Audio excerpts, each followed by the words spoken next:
Hello नमस्कार दोस्तों और साथियों, कैसे हैं आप। मैं हूं आपका दोस्त सूरज वर्मा। स्वागत करता हूं अपने यूट्यूब चैनल पढ़ाई वाला पे। उम्मीद करता हूं कि आप बहुत बेहतर होंगे। आज एक बहुत ही इम्पोर्टेंट टॉपिक लेकर के आपके बीच में आया हुआ हूं। खास करके क्लास 12th इंग्लिश की जो हमारी बुक है फ्लेमिंगो की एक जो पोएम है उसका नाम है an elementary school classroom in a slum, और उसे लिखा है एक अमेरिकन पोएट स्टीफन स्पेंडर ने।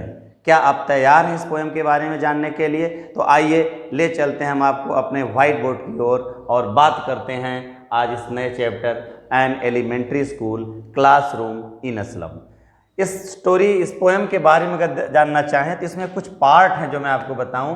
पहला पार्ट तो है उसका एलिमेंट्री, दूसरा पार्ट है उसका स्कूल, तीसरा पार्ट है क्लासरूम और चौथा पार्ट है स्लम। ये चारों पार्ट को आप ध्यान से समझेंगे तब ये पोएम समझ में आएगी। एलिमेंट्री स्कूल को हम एक पार्ट बना लेते हैं। एलिमेंट्री स्कूल का मतलब समझ में आ रहा है, प्राइमरी स्कूल। ये हो गया हमारा प्राइमरी स्कूल, ठीक है। और ये हो गया उसका क्लासरूम और ये हो गया स्लम। स्लम जो है इस चीज का लोकेशन दिखा रहा है। लोकेशन यानी कि जो पोएट है स्टीफन स्पेंडर, वो एक ऐसे स्कूल के क्लासरूम की बात कर रहा है जो एक स्लम एरिया में स्थित है। मेरी बात समझ रहे हैं? यानी दूसरे शब्दों में ये कहें कि पोएट स्टीफन स्पेंडर ने अपनी इस कविता में एक ऐसे क्लासरूम की बात की है जो स्कूल एक किसी भी गरीब झोपड़पट्टी वाली एरिया में स्थित है। यानी गरीब बच्चों को पढ़ने के लिए बनाया गया वो प्राइमरी स्कूल, उस स्कूल के एक पर्टिकुलर क्लासरूम की बात पोएट करता है। अभी तक आपको ये बात समझ में आई कि नहीं? पोएट एक क्लासरूम की बात कर रहा है और वो क्लासरूम जिस स्कूल का है वो स्कूल झोपड़पट्टी में रहने वाले गरीब बच्चों के लिए बनाया गया है, जहाँ पर वो अपनी प्राइमरी एजुकेशन ले सकें। ठीक, ये हो गया हमारा उस टाइटल का नाम। दूसरा, इस जो पोएम की थीम है वो हमारी थीम है सोशल इनजस्टिस। सोशल इनजस्टिस का मतलब क्या होता है? जस्टिस जानते हैं? जस्टिस मीन्स होता है न्याय। न्याय का मतलब क्या है भाई? इक्वलिटी होनी चाहिए, है ना। अच्छा काम करे तो उसके लिए अच्छा हो, जो खराब काम हो करे उसके लिए पनिशमेंट हो, अच्छे वाले को रिवार्ड मिले, ये तो हमारी जस्टिस होती है। और इनइक्वालिटी का मतलब क्या है? इनइक्वालिटी का मतलब होता है असमानता। असमानता का मतलब क्या है कि स्कूल एक ऐसा प्लेस है जहाँ पे अमीर गरीब दोनों लोगों के बच्चे एजुकेशन ले सकें।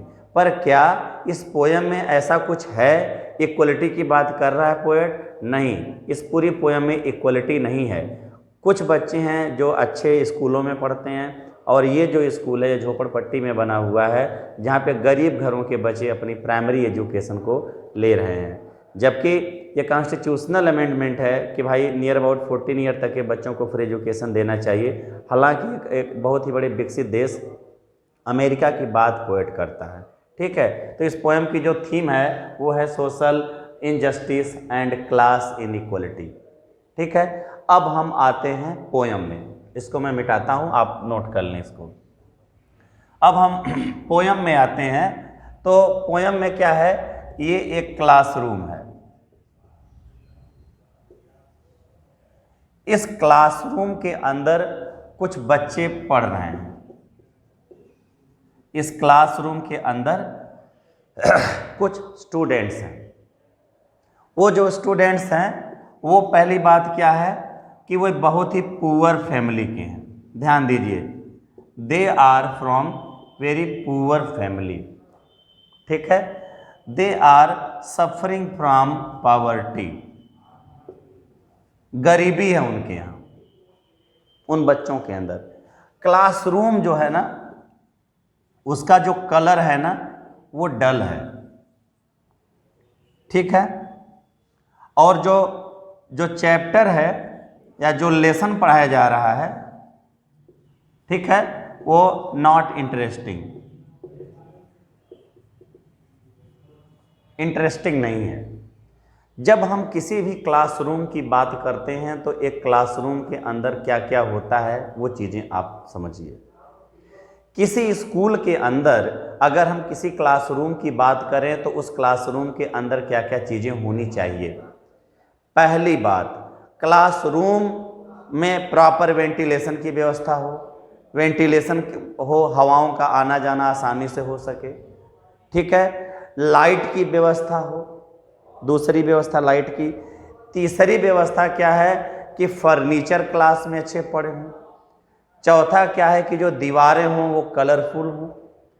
ठीक है, और सबसे इंपॉर्टेंट पांचवा फैक्टर ये है कि जो उसकी टीचिंग हो वो इंटरेस्टिंग हो। मैं ये इसलिए बोल रहा हूं क्योंकि मैं भी एक टीचर हूं, और इंफ्रास्ट्रक्चर की बात इसलिए कर रहा हूं क्योंकि मैं भी एक स्कूल का प्रिंसिपल हूं। तो दोनों चीज़ों को मैंने अपने पिछले 13 सालों से अपनी लाइफ में देखा है। इंफ्रास्ट्रक्चर होना चाहिए, टीचर अच्छे होने चाहिए, प्रॉपर वेंटिलेशन की व्यवस्था होनी चाहिए, लाइट की व्यवस्था होनी चाहिए, बच्चों के सेफ्टी एंड सिक्योरिटी की व्यवस्था होनी चाहिए, इंटरेस्टिंग क्लासरूम होना चाहिए। मैं सही बोल रहा हूँ? क्या ये चीज़ें उस स्लम एरिया में रहने वाले उस स्कूल में हैं? ये पोएट ने इसमें दिखाने की कोशिश की है। ठीक है, अब पोएट आप इसको अपना हिसाब से समझ लीजिए, क्लासरूम की बात मैं कर रहा हूं और मैं सीधे आपको पोयम पर ले आऊंगा। ठीक है, मिटाता हूं। उस क्लासरूम के जो बच्चे हैं वो पहली बात तो डिफरेंट एज के हैं, क्लासरूम इंटरेस्टिंग है नहीं, पढ़ाई बहुत अच्छी हो नहीं रही है। ठीक है, तो सीधे मैं आपको पोयम के ऊपर ले चलता हूं, क्योंकि एनसीईआरटी की बुक मैंने अपने मोबाइल में जो है उसको डाउनलोड किया हुआ है। अब मैं डायरेक्ट अपने मोबाइल से उस चैप्टर को मैं आपके सामने बताना चाहूँगा। हम चलते हैं पहले स्टेंजा में। ये है वो बुक की लाइन है, ये देखिए मैं आपके सामने दिखा दूँ मोबाइल में। ये है मैं, और यहाँ से पढ़ाना शुरू करता हूँ। पहले मैं स्टेंजा 1 में आता हूँ। स्टेंजा 1 में पोएट लिखता है, far from gusty waves these children faces. These children means the children who are getting education in that classroom and the school is situated in a slum area। उस classroom की बात poet करता है, कह रहा है कि these children faces, ये जो बच्चे हैं ना, इनके जो चेहरे हैं ना, फार फार मतलब बहुत दूर हैं, गस्टी वेव्स मतलब होता है हवाओं के झोंके से। यानी the children who are getting education in that classroom there is no proper facility of ventilation, so there is lack of proper oxygen, you can say proper ventilation. हवादार कमरे नहीं है, वो जो क्लासरूम की बात कर रहा है। यानी वो बच्चे अपने नेचुरल लाइफ से बहुत दूर हैं। ठीक है, दूसरा है they are like rootless weeds. जो पोएट ने बात की है वो कह रहा है रूटलेस वीड्स। रूटलेस वीड्स का मतलब होता है अनवांटेड वेजिटेशन,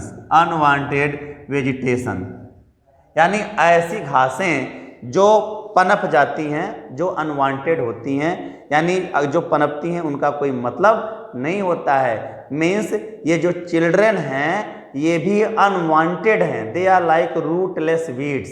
जो रूटलेस समझे, रूटलेस मतलब ऐसी वीड्स, ऐसी जंगली घासें जिनकी जड़ नहीं होती, मतलब जो एक जगह अस्थाई नहीं होते। Means there is no certainty in the life of these slum children who are getting education in that particular classroom and it is situated in slum area.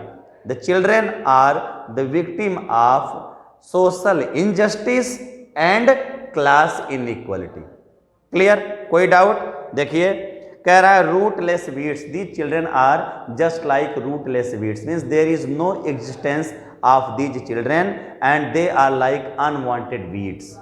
ठीक है, आगे कह रहा है the hair torn मीन्स क्या होता है, जो उनके बाल हैं वो अनकॉम्ब हैं, उनके बाल बिखरे हुए हैं। अरे भाई, अगर वो एक अच्छे परिवार से होते तो स्लम एरिया में या वैसे स्कूल में नहीं पढ़ते जहाँ पे प्रॉपर वेंटिलेशन या बेसिक एमेनिटीज जहाँ पे मैनेज ना हो। उन बच्चों के बाल उलझे हुए हैं, बाल उनके उड़ रहे हैं, कंघी नहीं किया गया है, प्रॉपर कॉम्बिंग उनके बालों में नहीं हुई है। ठीक है। Round the pallor, pallor means होता है, यहाँ पे जो टर्म यूज किया है पैलर, PALO, पैलर मतलब होता है पेल, पेल मतलब होता है पीला पड़ जाना। पीलापन जो है ये सिंबल है बच्चों किस चीज का, फिजिकल वीकनेस का, फिजिकल वीकनेस का ये सिंबल है कि उनका चेहरा पीला पड़ गया है और हवाओं का झोंके से बहुत दूर है नेचुरल लाइफ से, और उनके चेहरे पे पीलापन है और उनके बाल उलझे हुए हैं। They are like rootless weeds, means they have no existence on this earth, they are considered like unwanted weeds.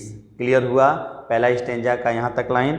ठीक है, फिर लिखा है the tall girl with her weighed down head. देखिए tall girl with his weighed down head, weighed down head note कर लीजिएगा आप यहाँ पे टाल गर्ल। उस क्लास में एक टाल गर्ल भी है, एक लड़की जो है भाई, बाकी बच्चे एक सिमिलर एज ग्रुप के हैं, पर एक ऐसी लड़की है उसमें जो उन लोगों से हाइट में काफ़ी बड़ी है। इस पोयम को, अगर इस लाइन को हम देखें तो यहाँ पे दो अर्थ निकलता है। एक अर्थ तो ये निकलता है कि उस क्लासरूम में जो भी बच्चे हैं उनके एडमिशन का जो भी क्राइटेरिया है उस पर कोई एज फैक्टर मायने नहीं रखता है, बस जो भी आया फॉर्मेलिटी, बस एडमिशन ले लो और स्कूल में इनकी एंट्री कर दो। छोटे बच्चों के साथ एक बड़ी लड़की पढ़ रही है, यानी कि उसको एज के हिसाब से या उसकी हाइट के हिसाब से किसी दूसरे क्लास में होना चाहिए था, पर वो भी बच्ची उसी क्लासरूम में है। ठीक है, तो कह रहा है टाल गर्ल वेड डाउन हेड, उसने अपना सिर नीचे किया हुआ है। वेड मतलब भार, उसके ऊपर भार है। अब यहाँ पे दो अर्थ है, यहाँ पे पन फिगर ऑफ स्पीच होगा, हिंदी में कहते हैं श्लेष अलंकार। एक तो उसके ऊपर अपने परिवार की जिम्मेदारियां हैं जिसके चलते उसने अपना सिर झुकाया हुआ है, नंबर 1। नंबर 2, इसका एक अर्थ ये भी निकलता है कि वो जो बच्ची है, लड़की है, वो बाकी लोगों से एज में बड़ी है, जिसके चलते उस क्लासरूम में बैठने में उसको शर्मिंदगी महसूस हो रही है। Means with this particular line we can explain in two ways. The first and foremost, the girl is overburdened a lot of responsibilities of her family. This is why she is sitting inside the classroom by putting down her head. The first meaning. The other meaning, that there is no any provision of age factor in that particular classroom. The other children are in the similar in their age, but the girl's age is quite different from others. So she is feeling some kind of, she is feeling ashamed and she has downed her head inside the classroom during teaching process. Is that clear? आगे आते हैं। कह रहा है, और दूसरा क्या है उसी क्लास में, आप इसको नोट कर लें, अपना नोट करते जाएं। फिर कहता है पोएट पेपर सीमिंग बॉय। अब ध्यान दीजिए वहां पे जो उसने वर्ड यूज किया है पोएट ने, पोएट कहता है paper seeming boy. Paper seeming boy का मतलब क्या होता है भाई? पेपर यहाँ पे क्या है, सिंबल किस चीज का है? पेपर मतलब जानते हैं ना कितना पतला होता है। पेपर सीमिंग बॉय मतलब हो गया दुबला पतला। पेपर सीमिंग बॉय मतलब दुबला पतला, यानी उस क्लास में एक ऐसा दुबला पतला लड़का है जो कागज की तरीके से पतला दिख रहा है। यहाँ पे इंग्लिश में होगा हाइपरबोल फिगर ऑफ स्पीच, अतिशयोक्ति अलंकार। अगर आदमी कितना भी पतला हो जाएगा पर कागज इतना पतला नहीं हो सकता। ये है hyperbole figure of speech. Paper seeming boy, एक लड़का जो पेपर के तरीके से बिल्कुल पतला है, बिकॉज ही इज malnourished, उसके अंदर न्यूट्रिशन की कमी है, वो लड़का कुपोषित है, उसको पर्याप्त भोजन उपलब्ध नहीं हो पा रहा है। Paper seeming boy with rat's eyes. देखिए ये सब सिंबल हैं बच्चों, आपके उसमें आएगा रैट्स आईज। रैट्स आईज मतलब उसकी आंखें बल्जिंग आईज। बल्जिंग आईज मतलब उसकी आंखें चूहे की तरीके से हैं और वो बाहर निकली हैं। अगर आप देखेंगे चूहा, अगर कभी देखेंगे चूहा का क्या है कि उसकी आंखें बाहर निकली रहती हैं और वो अपने भोजन यानी अनाज को पाने के लिए एकदम टकटकी लगाए रहता है कि अब अनाज मिलेगा, मैं इसको खाऊंगा और मेरी भूख मिट जाएगी। ठीक वैसे ही वो लड़का भूखा है जो पेपर सेविंग बॉय है, दुबला पतला लड़का है। चूहे की तरीके से उसकी आंखें बाहर निकल गई हैं। बाहर निकलने का मतलब यह है कि वो लड़का इतना दुबला पतला है, चेहरा उसका सूखा हुआ है कि आंखें बाहर की ओर निकली हुई हैं, या आप कह सकते हैं कि आंखें अंदर धंस गई हैं, छोटी छोटी आंखें दिख रही हैं। ठीक है। दूसरा, जैसे चूहा उस अनाज के दाने के लिए ललायित होता है उसको पाने के लिए, वैसे ये बच्चा जो है उसका पेट तो नहीं भरा है, इसलिए वो भी उसकी आंखें खोज रही हैं, कुछ ढूंढ रही हैं जहाँ से उसका पेट भर जाए। जिस बच्चे का पेट नहीं भरा है वो बच्चा उस क्लासरूम में कितना इंटरेस्ट लेगा पढ़ाई में, आप समझ सकते हैं। ठीक है। फिर कह रहा है द स्टंटेड। द स्टंटेड मतलब होता है अविकसित। स्टंटेड मतलब जिसका विकास रुक गया हो, उस लड़के का विकास नहीं हो पाया क्योंकि उसको प्रॉपर न्यूट्रिशन नहीं मिल पाए। The unlucky heir of twisted bones.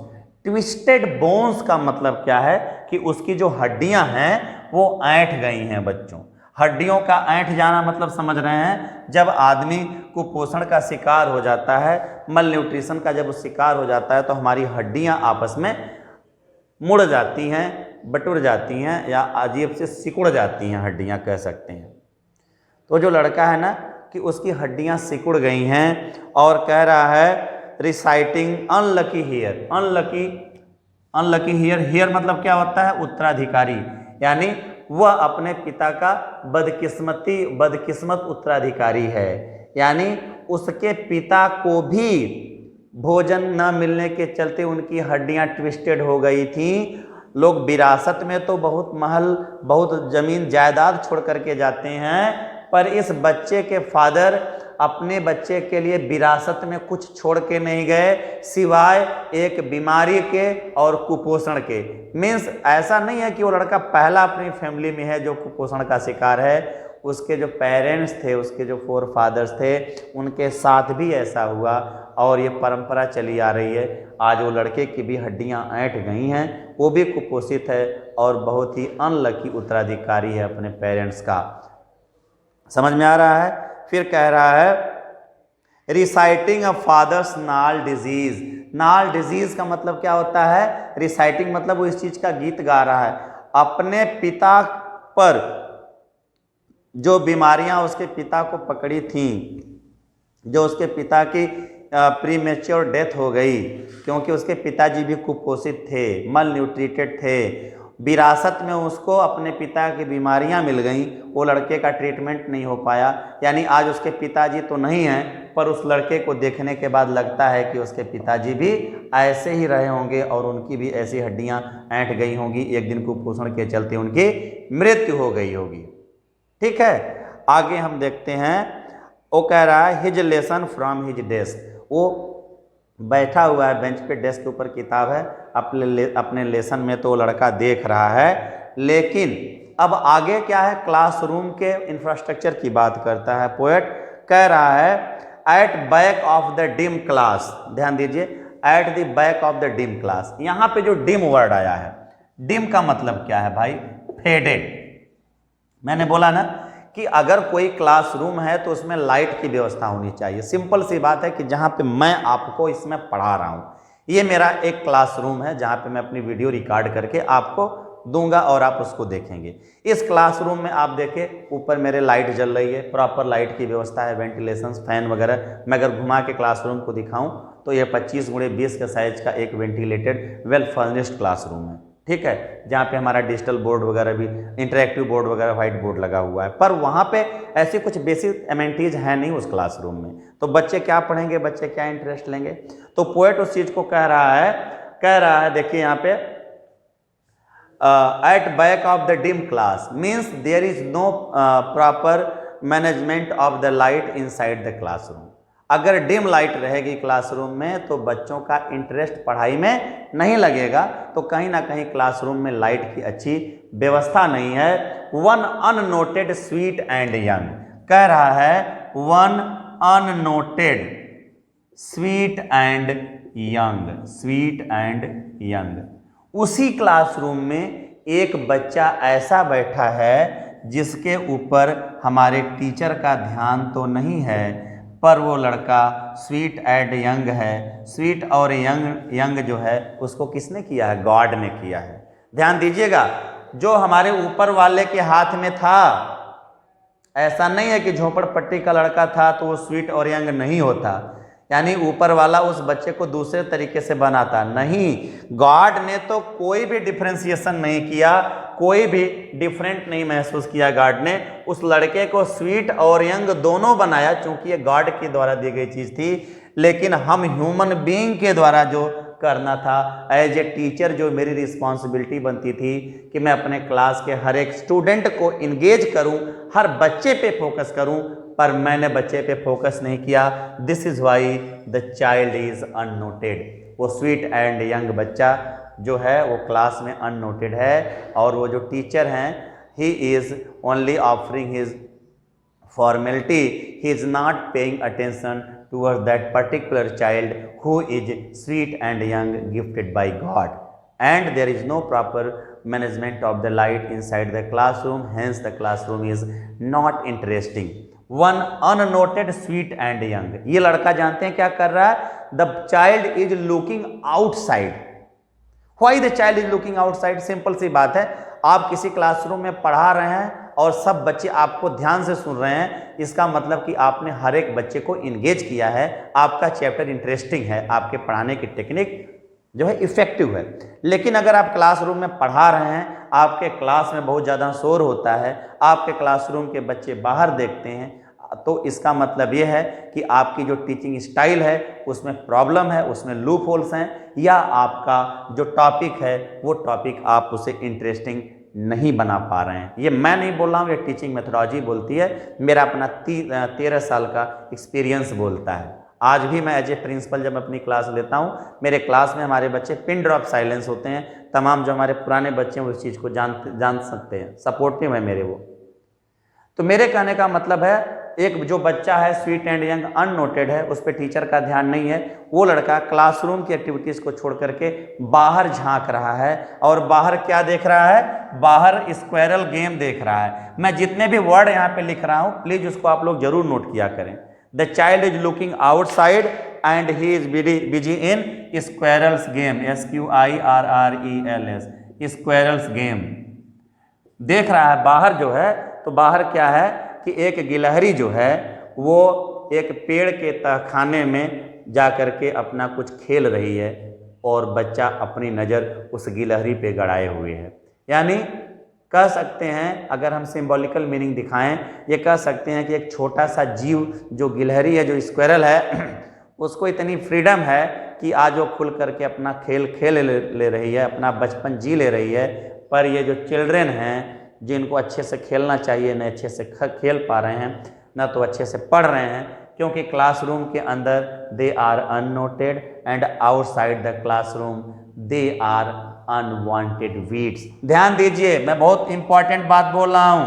Classroom के अंदर these children are unnoted and outside the classroom they are unwanted weeds. अब वो जाएं तो कहाँ जाएं भाई?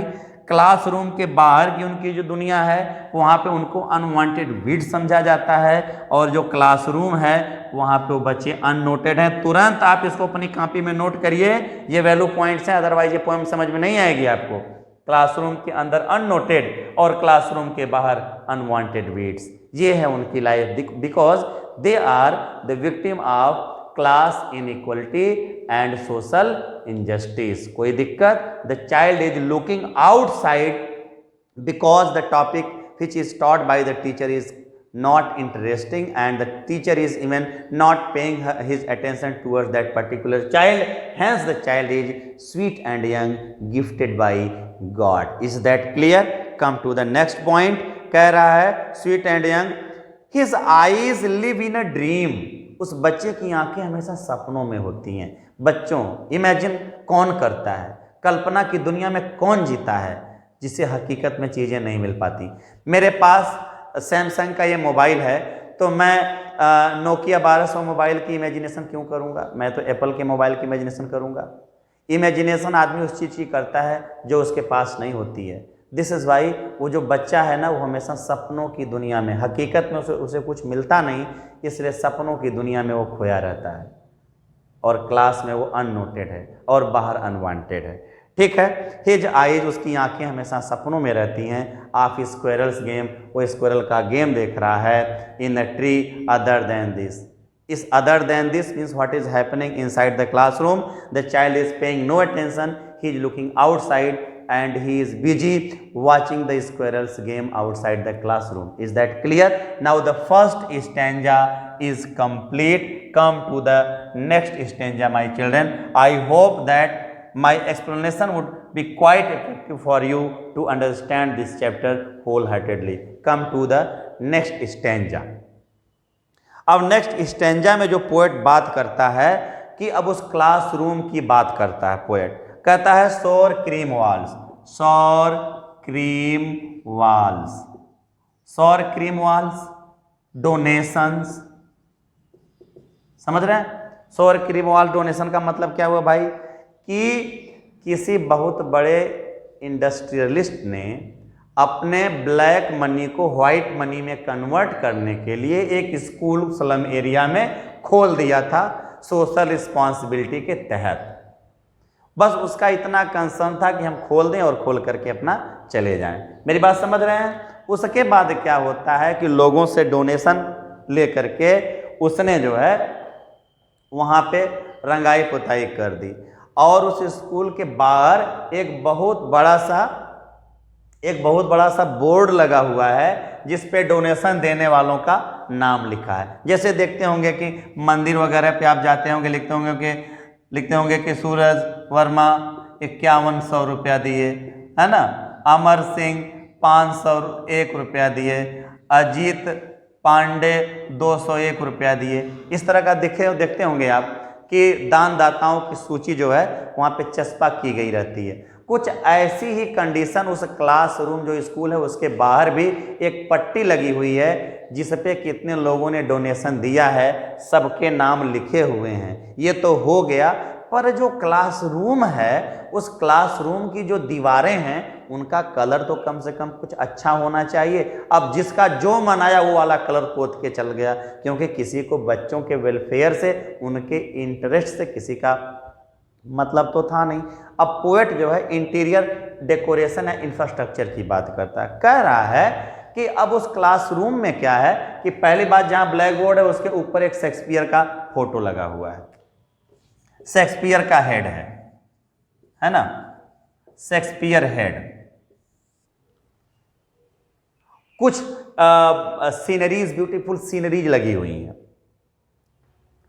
पोएट कह रहा है कि कुछ ब्यूटीफुल सीनरीज लगी हैं। टायरो लीज वैली,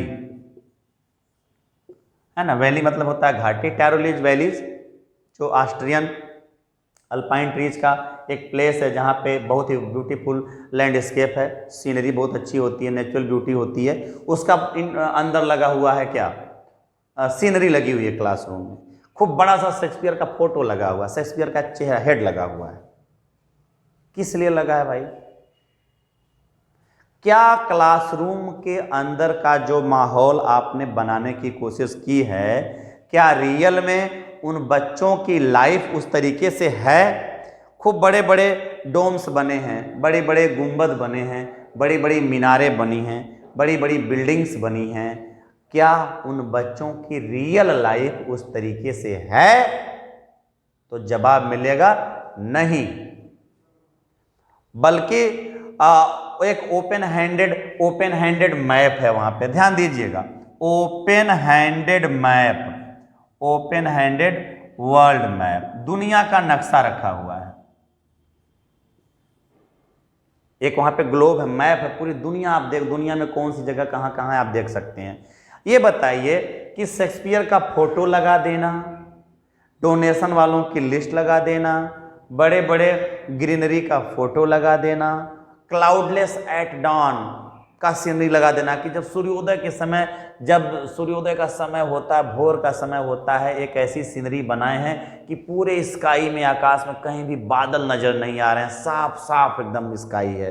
खूबसूरत सी सीन आपने उस क्लासरूम के अंदर सजा करके रख दी, पर क्या हकीकत में वो बच्चे वैसी लाइफ जी रहे हैं? तो जवाब आएगा नहीं।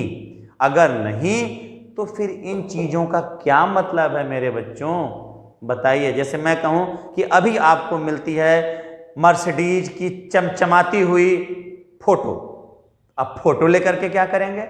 मर्सिडीज की चमचमाती हुई फोटो। मेरी बात समझ रहे हैं ना मैं क्या कहना चाहता हूं? थोड़ा लाइट मूड में आइए। या ये कह दें कि हम इस क्लासरूम में शेक्सपियर का खूब बड़ा सा फोटो डाल दें और रोज आपसे हम लोकल लैंग्वेज में बात करते रहें, हिंदी में बात करते रहें, और 1 महीने बाद हम आपसे बोलें कि टेस्ट लें कि आपको कितना अंग्रेजी आ गई। तो शेक्सपियर का हेड आपको अंग्रेजी नहीं सिखाएगा। शेक्सपियर का फोटो का सिंबल का मतलब है Shakespeare is widely known for his literary excellence. पूरी दुनिया में शेक्सपियर को अपने मतलब लिटरेचर के लिए जाना जाता है, ठीक है। एलिजाबेथन एज का एक बहुत ही फेमस वर्ल्ड लेवल का ड्रामेटिस्ट हुआ है। 37 प्लेज, 158 सॉनेट और कितनी कितनी पोयम शेक्सपियर ने लिखी। शेक्सपियर को हम लोग पढ़ते हैं। कह रहा है कि वहाँ पे शेक्सपियर का फोटो लगा हुआ है क्योंकि उससे लिटरेरी एक्सीलेंस आएगा, बच्चे उससे बहुत प्रभावित होंगे शेक्सपियर से।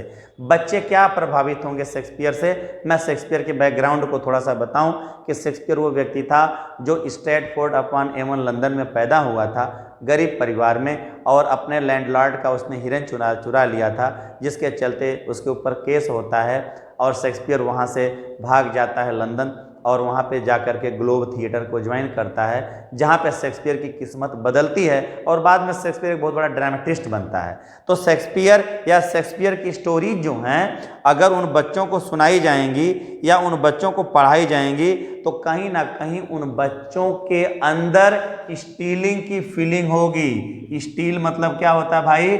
चुराना, चोरी करने की आदत उन बच्चों के अंदर डेवलप होगी।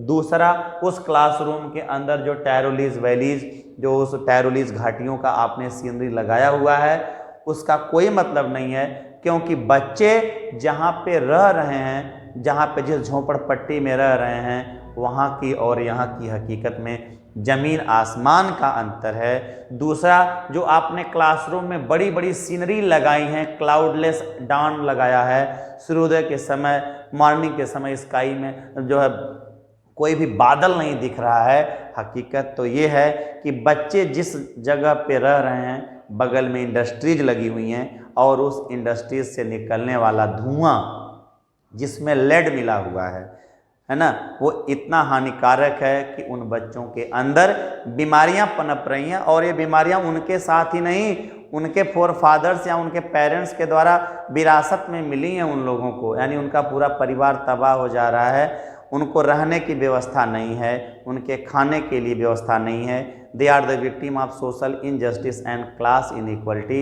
And you people are preventing.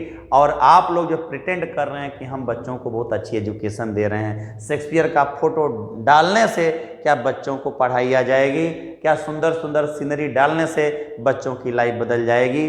क्या बड़े बड़े क्लाउडलेस स्काई को डाल देने से उन लोगों का जो इन्वायरमेंट है चेंज हो जाएगा?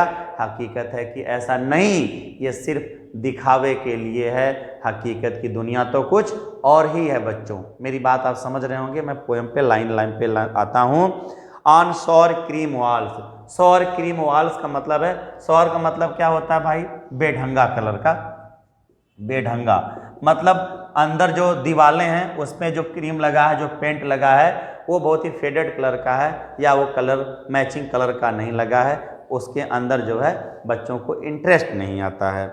फिर कह रहा है पोएम कहती है डोनेशंस। डोनेशन देने वालों की वहाँ पे एक बड़ी सी लिस्ट चस्पा है कि कितने लोगों ने कितना डोनेट किया इस स्कूल को बनवाने में। शेक्सपियर का हेड, शेक्सपियर का फोटो लगा हुआ है वहाँ पे, मैंने बता दिया उसके बारे में, बिना बुक के ही मैंने बता दिया। Cloudless at dawn. डॉन मतलब the break of day. Break of day मतलब जो सूरज निकलने से पहले की जो कंडीशन होती है, जो बेला होती है, जो हल्की सी लालिमा हमारे आकाश में छाती है, उस समय का एक सीनरी लगी हुई है क्लाउडलेस एट डॉन, और उसमें पूरा आकाश साफ है, आसमान साफ है।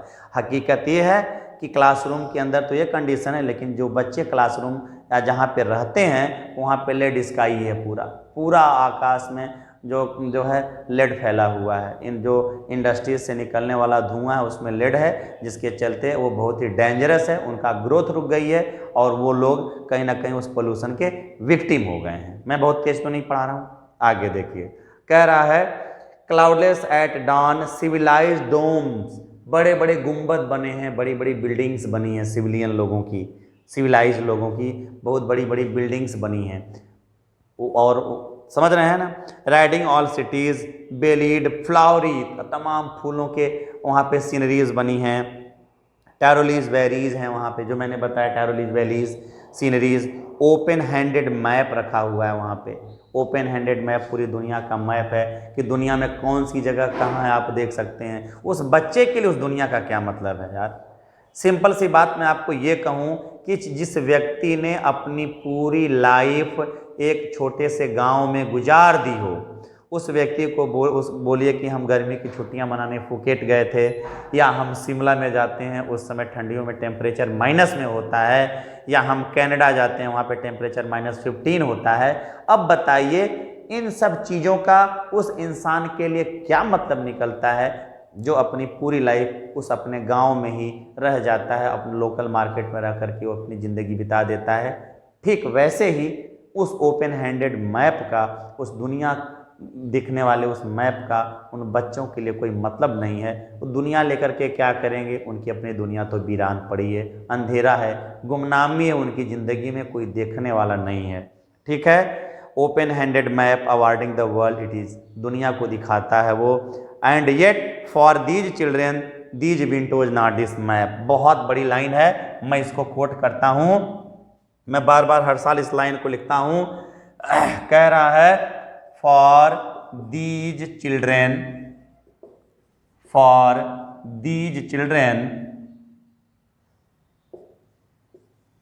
these windows not this map। ध्यान दीजिएगा, फॉर दीज चिल्ड्रेन मतलब ये जो स्लम चिल्ड्रेन है उनकी दुनिया कहाँ है भाई, उनकी दुनिया तो इस विंडो में है। विंडो मतलब उस क्लास रूम के अंदर ही उनकी दुनिया है। उनकी दुनिया तो उन 4 दीवारियों में सिमट करके रह गई है, उस झोपड़ पट्टी में सिमट के रह गई है, न कि उनकी दुनिया इस मैप में है। There is no importance of this open-handed map for these slum children because the world of these children is confined to these windows inside the classroom, hence and not this map. There is no importance of this open-handed map for the children. Open-handed map का इस children के लिए कोई मतलब नहीं है। नहीं समझ पाए?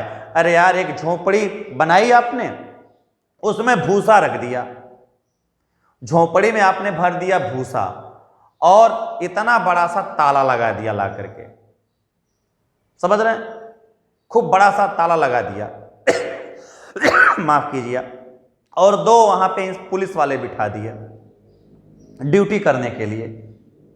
किस चीज की रक्षा करवा रहे हो यार? कोई बहुत बेशकीमती चीज है क्या तुम्हारी? हकीकत क्या है, झोपड़ी में भूसा रखा हुआ है। So what is the importance of that locker? What is the importance of those policeman? उन पुलिस वालों का और उस बड़े से लॉकर का कोई मतलब निकलेगा? हाँ या ना बोलो यार, हेलो, कोई मतलब नहीं निकलेगा। ठीक वैसे ही उस टैरोलीज वैलीज का, ओपन हैंडेड मैप का, उस डोम्स का, उस सिविलाइज्ड डोम्स का, उन क्लाउडलेस डॉन वाली उस सीनरी का उन बच्चों के लिए कोई मतलब है? हकीकत है कि उनके लिए कोई मतलब नहीं रहेगा, क्योंकि यार उनकी दुनिया तो वीरान पड़ी है, उनकी दुनिया तो इस विंडोज में के अंदर सिमट करके रह गई है। वो दुनिया के बारे में मैप में देख करके क्या करेंगे? हेलो, समझ में आ रही कि नहीं आपको ये लाइन? देखिए, नोट कर लीजिए इसको आप। And yet for these children these windows not this map their world, उनकी दुनिया तो यही है, where all their futures painted with fog. Note कीजिएगा, पेंटेड विद अ फॉग, जहां पे उनका जो भविष्य है वो पेंट कर दिया गया है कि जिस चीज से भाई, फॉग से।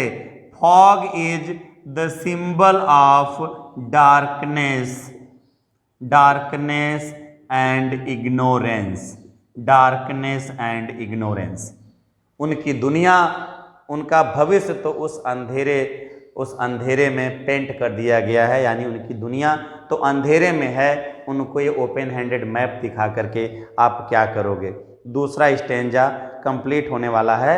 And a narrow street sealed with lead sky. Narrow street मतलब जहाँ पे बच्चे रहते हैं वो संकरी गलियाँ हैं, वो सील्ड विद लेड स्काई। जो लेड निकलता है इंडस्ट्रीज से, जो लेड निकलता है, जो पोल्यूटेड जो है पूरा स्काई धुआं से भरा हुआ है पूरा एटमॉस्फेयर। ये पूरा इन्वायरमेंट, उनकी झोपड़पट्टी जो स्लम एरिया है पूरा का पूरा भरा हुआ है। और आप दिखा रहे हो उनको जो है टैरोलिज वैली, जिसका कोई मतलब नहीं निकलेगा। They are far far from rivers. वे बच्चे रिवर से, उन नदियों से बहुत दूर हैं, केप से बहुत दूर हैं, एंड स्टार ऑफ वर्ड्स, और उन सितारों की दुनिया से बहुत दूर हैं। यानी उनके जीवन में कुछ भी नेचुरल नहीं है, और आप नेचुरल ब्यूटी सीनरी दिखा करके उनको समझाने की कोशिश करते हो। ऐसा कुछ भी नहीं है, और इस तरह से करने से कोई मतलब नहीं निकलेगा। अब हम आते हैं दूसरे अगले स्टेंजा पे, और वहाँ पे उसने शेक्सपियर के बारे में लिखा है, उसको मैं बताऊं। जो मैंने आपको बताया, Shakespeare is wicked, Shakespeare is wicked and map is a bad example. ये बार बार क्वेश्चन पूछा जाता है, why the Shakespeare is wicked and map is a bad example. इसके बारे में मैं आपको बताता हूँ कि शेक्सपियर विक्ड इसलिए है क्योंकि बच्चे अगर शेक्सपियर को पढ़ेंगे, शेक्सपियर की बायोग्राफी, तो उनको चोरी करने की आदत सिखाएगा शेक्सपियर, क्योंकि शेक्सपियर ने अपने लाइफ में से किया था। यानी बच्चे कभी भी अच्छे तरीके से लाइफ में ग्रोथ करने की कोशिश नहीं करेंगे। And map is a bad example. Map, वहाँ पे जो ओपन हैंडेड मैप हो, एक बैड एग्जाम्पल इसलिए नहीं होगा क्योंकि उन बच्चों की दुनिया confined with these Windows, there world is. So what is the importance of map and the globe for them. समझ में आ गया। आगे हम उसको देखते हैं। कह रहा है bad example with ships and sun and love tempting them to steal. Tempt मतलब होता है लालच देना, टेम्पटिंग देम टू स्टील, यानी जो आप उसमें जहाज़ों को दिखाओगे सीनरी में, ब्यूटीफुल मिनारेट्स को दिखाओगे, डोम्स को दिखाओगे, तो कहीं ना कहीं बच्चों के अंदर भी उन फैसिलिटीज़ को लेने की के ख्वाब जगेंगे, और फिर वो बच्चे भी चोरी करने के लिए उतारू हो जाएंगे, और उनकी लाइफ और बद से बदतर हो जाएगी। For lives that slightly turn to their cramped holes. Cramped holes, cramped holes मतलब कहा जा रहा है उनके जो घर हैं वो छोटे छोटे हैं, है ना। घर जो छोटे छोटे हैं, अब वो उसको जो है होल की तरीके से हैं, जिनकी दुनिया बहुत सिमट सी गई है। आप उनको ऊंचे ऊंचे ख्वाब दिखा रहे हैं, उसका कोई मतलब नहीं बनता। Because their life is from fog to the endless night, fog to the endless night. उनकी दुनिया, अभी आपने देखा होगा, इसके पहले मैंने लाइन बताई थी, their future painted with fog. उनका भविष्य जो है अंधेरे से पेंट कर दिया गया, मतलब they are insecure and there is no certainty in their life, their future is not secure. लेकिन अभी तो फ्यूचर नॉट सिक्योर था, अब फ्यूचर क्या हो गया, अभी जो फॉग था अब फॉग से एंडलेस नाइट में हो गया। यानी फॉग से कभी न बीतने वाली रात, यानी पूरी लाइफ उनकी अंधेरे में ही गुजर जाएगी। They will spend their whole life in darkness and ignorance because no one will be their well-wisher to look after their problems, entertain their worries, and there will be no any person who will be responsible to sort out their problems, because those people who are responsible of society, they do not pay their attention towards their welfare. So come to the point. कह रहा है from fog to the endless night on their slag heap these children wears skin peeped through, skins peep through। कह रहा है skin peeped through, peep मतलब होता है झांकना। वो लड़के ऐसा जैसे होता है ना कि हड्डियों के ऊपर किसी ने चमड़ा रख दिया हो, सिंपल सा मतलब है, जैसे हड्डियों को बटोर करके चमड़े से ढक दिया गया हो। ठीक ऐसे ही जो बच्चे हैं उनको देखने के बाद उनके शरीर की जो हड्डियां वो बाहर झांक रही हैं, वो इतने ज़्यादा जो है पावर्टी स्ट्राइकन हैं, इतना दुबले पतले हैं कि उनकी हड्डियां जगह जगह, भाई मैं तो मस्कुलर हूँ, मेरी मांस दिख रही है, खाते पीते परिवार से हूँ, पर वो जो बच्चे हैं मस्कुलर नहीं है, दे आर थिन हैं, थिन एंड हैगर्ड, बहुत ही पुअर हैं, उनकी हड्डियां झांक रही हैं चमड़े से बाहर, चमड़े के ऊपर उभरी हुई सी हड्डियां दिखाई देती हैं। Even they are wearing a mended glass, वो जो चश्मा पहने हैं ना वो मेंडेड है, वो जो है हाथ से जो है उसको रिपेयर किया गया है, जैसे किसी पत्थर के ऊपर ग्लास को तोड़ के फेंक दिया जाए तो वो आराम से उसमें अपना चेहरा नहीं दिखता, वैसे ही इतना पुराना चश्मा उनका हो चुका है कि उसके आर पार उनको आसानी से देखने में बहुत ही दिक्कत होती है।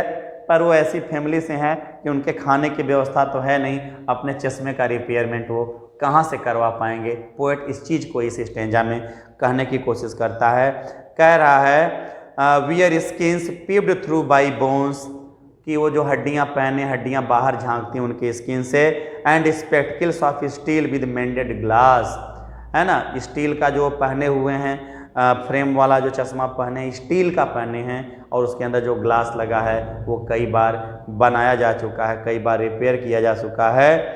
All of their time and space are foggy slum, foggy slum, foggy slum मतलब उस गुमनाम अंधेरे में, उस झोपड़पट्टी में जहाँ पे अंधेरा है, all their time and space, जो उनका टाइम है और जो इनका स्पेस है, यानी कि पूरी की पूरी दिनचर्या जो उनकी लाइफ की है उस फॉगी स्लम में बीत जाती है।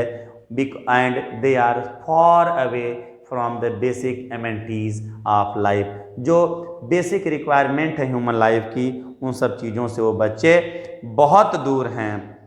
और पोएट कहता भी है कि जिस तरीके से उस मैप में सिविलाइज्ड डोम्स दिखा रहे हो, मिनरेट्स दिखा रहे हो, टॉल बिल्डिंग्स दिखा रहे हो, शिप दिखा रहे हो, ठीक वैसे ही उन बच्चों के लिए उस मैप का कोई मतलब नहीं है, क्योंकि वो बच्चे उस मैप में अपनी झोपड़ियों को ढूंढने की कोशिश करेंगे कि मेरी झोपड़ी कहाँ है, मेरी कॉलोनी कहाँ है, मेरा लोकेशन कहाँ है, पर उसमें कहीं पे भी वो नहीं दिखेगा, क्योंकि वो मैप तो सिविलाइज्ड लोगों के लिए बना है, उसमें गरीबी थोड़ी दिखाई जाएगी। वो बच्चे उसको ढूंढने की कोशिश करेंगे और वो बच्चे नहीं पाएंगे जब, तो फिर उस मैप को फाड़ देंगे, उस मैप का कोई मतलब नहीं निकलेगा। समझ रहे हैं? आपने हिचकी मूवी देखी होगी, हिचकी मूवी में देखिए जो बच्चे जिनकी ज़मीन पे वो उतना बड़ा सा स्कूल बना हो रहता है, पूरे के पूरे टीचर उसको अवॉइड करते हैं, वो बच्चे स्कूल, हालांकि इनबॉर्न टैलेंट उन बच्चों के अंदर होता है, जिन्हें बाद में मिस माथुर जो है एक इतना रिस्पॉन्सिबल टीचर है, अपने इनोवेटिव टीचिंग से उसको अच्छा करती हैं। आपने देखा होगा रानी मुखर्जी की उस मूवी को, बड़ी इंस्पिरेशनल मूवी है वो।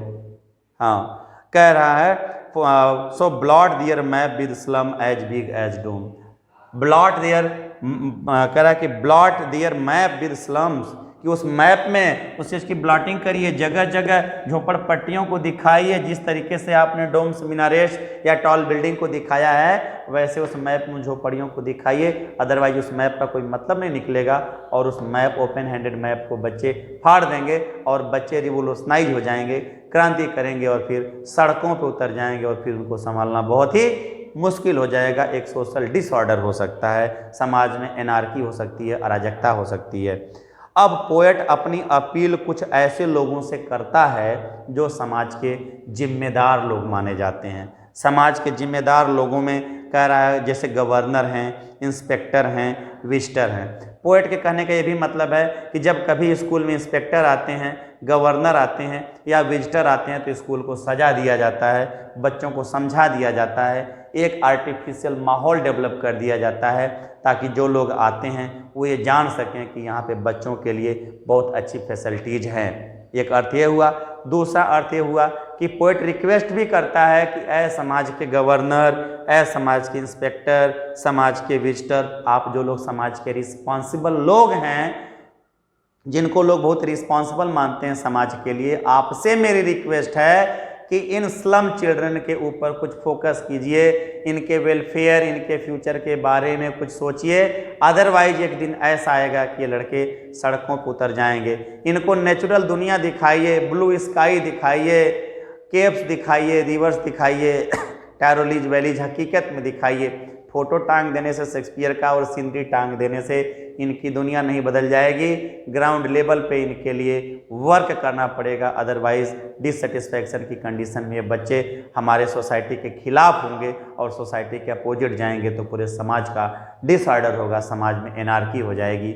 रिक्वेस्ट करता है पोएट, कहता है unless governor inspector visitor this map becomes their window and these windows that shut upon their lives like catacombs. Catacombs का मतलब क्या होता है, सिंपल अर्थ में बताएं। कैटाकॉम्स का मतलब कब्रगाह होती है। वो कहता है कि ये मैप इनका जो है ना वो खिड़की से बाहर नहीं जा पाता, यानी इनकी दुनिया इस खिड़की के अंदर, चार दीवारी के अंदर है। अरे इससे बाहर निकालो, इनको दुनिया दिखाओ, खुल के जीने दो, नेचुरल चीज़ों को दिखाओ इन बच्चों को। पोएट कहता है कि अदरवाइज कह रहा है, और खिड़कियां जो हैं इनकी दुनिया खिड़कियों से शुरू होती है और ख़त्म होती है उस कब्र में जाकर के, फिर ये कब्र में दफन हो जाते हैं। ये दुनिया नहीं देख पाते। कुछ तो सोचो, ए गवर्नर, ए विजिटर या इंस्पेक्टर, आप समाज के रिस्पॉन्सिबल लोग हैं, इन बच्चों के बारे में कुछ सोचिए। Break upon till they break the town, break till they break the town. कह रहे हैं ये विंडो को तोड़िए आप, ब्रेक इन विंडोज को तोड़िए। विंडोज का मतलब क्या है, जो लिमिटेशंस हैं इनकी, जो इस झोपड़पट्टी की लिमिटेशंस हैं, इस दायरे से बाहर नहीं निकल पा रहे हैं बच्चे, इनके दायरे से बाहर निकालो। ये चार दीवारी के अंदर कैद करके रह गए हैं, एक दुनिया इनकी सिमट सी गई है। इन बच्चों को इनसे बाहर निकालो, अदरवाइज एक दिन ये ऐसा करेंगे कि ये खुद तोड़ देंगे इस चीज़ों को, और फिर हमारे समाज के लिए बहुत ही खतरनाक हो जाएगा। कह रहा है break open till they break the town. इसके पहले टाउन को तोड़ दें, शहरों को तोड़ दें, डिससेटिस्फैक्शन की कंडीशन में इन खिड़कियों को तोड़ के इनके दायरे को बढ़ाओ, इनको बाहर निकालो, बाहर ले जाओ। And show the children the green fields, हरे भरे खेतों को दिखाओ इन बच्चों को।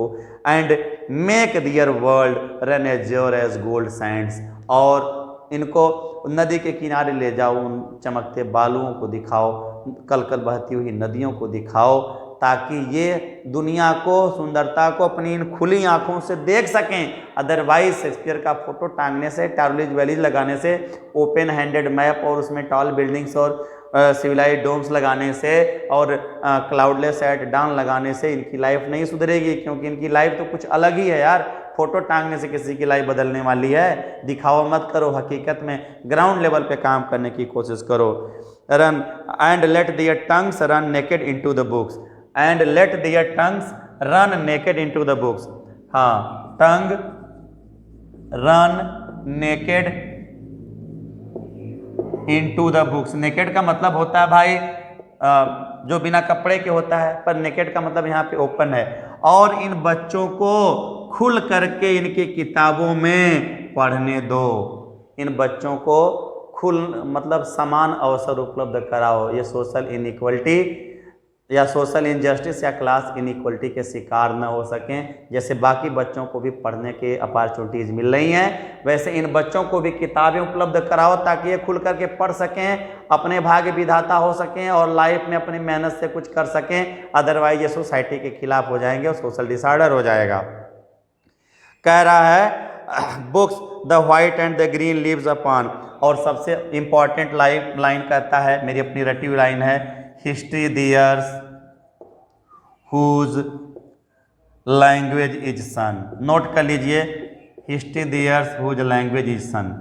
हिस्ट्री दियर्स मतलब इतिहास उन्हीं का होता है, लैंग्वेज जिनकी भाषा में सूरज होता है या जिनकी भाषा में चमक होती है।